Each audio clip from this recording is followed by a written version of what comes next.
Hello my dear students आज हम कर रहे हैं क्लास 6 साइंस चैप्टर नंबर 9 के एमसीक्यू। आई होप बच्चों आपने चैप्टर को अच्छे से समझ लिया है। अगर चैप्टर अच्छे से समझ लिया है तो ये एमसीक्यू के आंसर आपको मुझसे बताने से पहले, मैं आपको आंसर बताऊं उससे पहले आपको आता होगा। तो आपने मुझे ज़रूर बताना है कि आपके कितने मार्क्स आए हैं। टोटल जो है 15 एमसीक्यू हैं और आपने 15 आउट ऑफ अपने मार्क्स बताने हैं। नोट करते जाना है कि आपके कितने आंसर सही गए हैं और मुझे कमेंट में ज़रूर बताना है, ठीक है। तो चलिए स्टार्ट करते हैं। Question number 1, which one of the following statement is correct. इसमें से आपको बताना है कौन से स्टेटमेंट करेक्ट है। A, several kind of plants and animal में शेयर द सेम हैबिटेट, मतलब बहुत सारे जो मतलब टाइप के प्लांट्स होते हैं और एनिमल्स होते हैं वो सेम जो है उनकी हैबिट जो है शेयर करते हैं। एक जैसी लगभग हैबिट्स होती हैं बहुत सारे एनिमल्स की।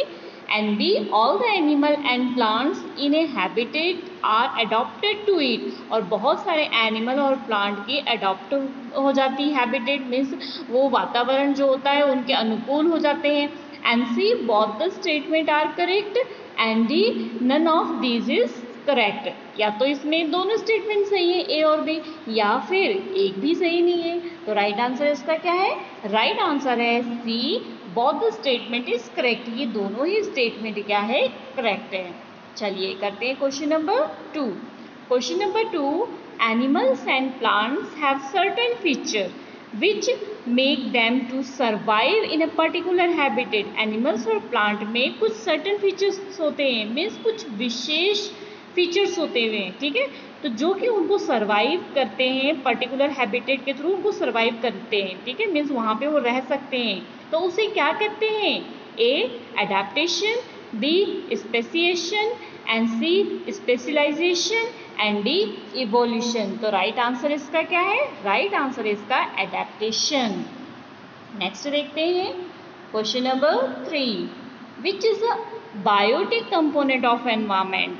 बायोटिक, अबायोटिक, दो चीज पढ़ी हमने चैप्टर में। बायोटिक में लिविंग थिंग्स आती हैं और अबायोटिक में नॉन लिविंग थिंग्स आती है जो भी हमारे एनवायरमेंट में है। तो बायोटिक कंपोनेंट पूछा है ना इसमें। A, plants, B, animals, C, micro organisms, D, all of these. तो देखो बायोटिक कंपोनेंट में जो है इसमें प्लांट भी लिविंग से, एनिमल्स भी लिविंग से, माइक्रो ऑर्गेनिज्म भी लिविंग से। तो राइट आंसर इसका क्या हो गया? ऑल ऑफ दीज, ठीक है। चलिए नेक्स्ट करते हैं question number 4। Question number 4, which is not an abiotic component of environment. इस क्वेश्चन को ध्यान से सुनना है। कई बच्चे ना इसका जो नॉट है ना ध्यान से नहीं सुनते, बस फटाफट क्वेश्चन का आंसर बता देते हैं। तो यहाँ ध्यान रखना है, इन्होंने बोला है कि not a abiotic component. Not abiotic component means जो नॉन लिविंग थिंग्स नहीं है। ए, सॉइल, बी, बैक्टीरिया, सी, वाटर, डी, एयर। तो राइट आंसर क्या है? देखो इसमें सॉइल भी नॉन लिविंग थिंग्स है, वाटर भी नॉन लिविंग थिंग्स है, एयर भी नॉन लिविंग थिंग्स है। तो राइट आंसर इसका क्या हो गया? बी, बैक्टीरिया क्या है? लिविंग थिंग्स है, ये बायोटिक कंपोनेंट है।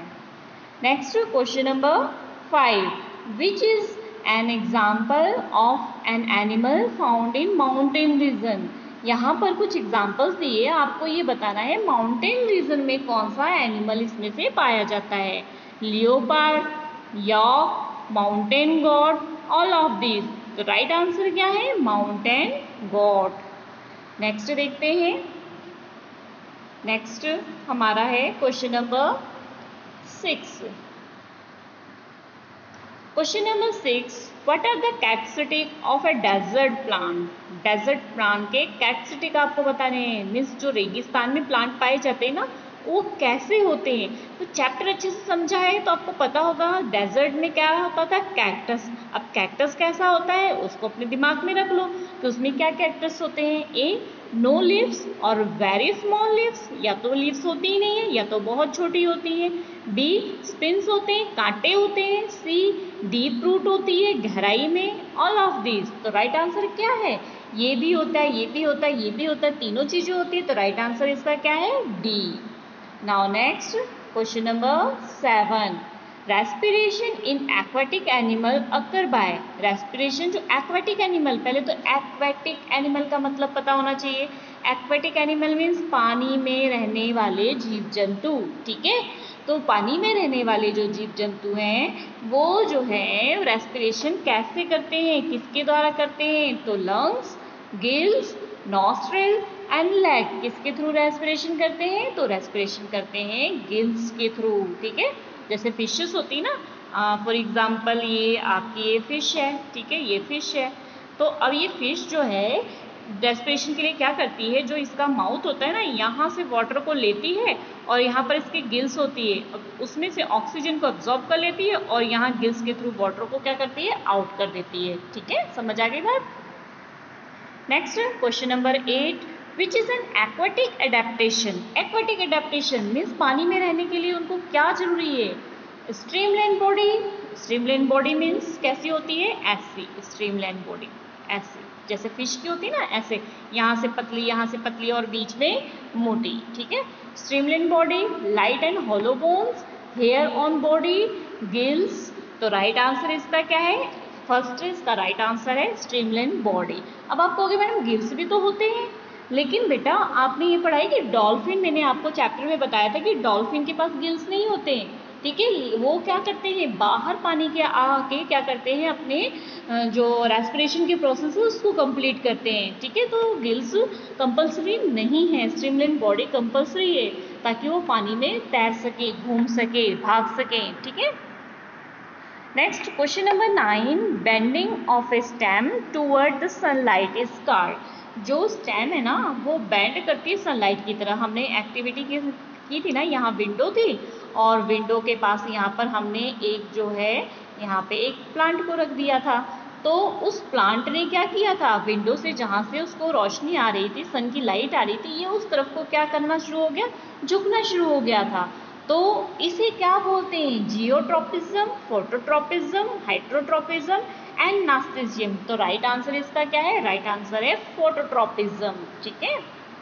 नेक्स्ट इसके बारे में डिटेल ना आप 10th स्टैंडर्ड में बहुत अच्छे से पढ़ोगे।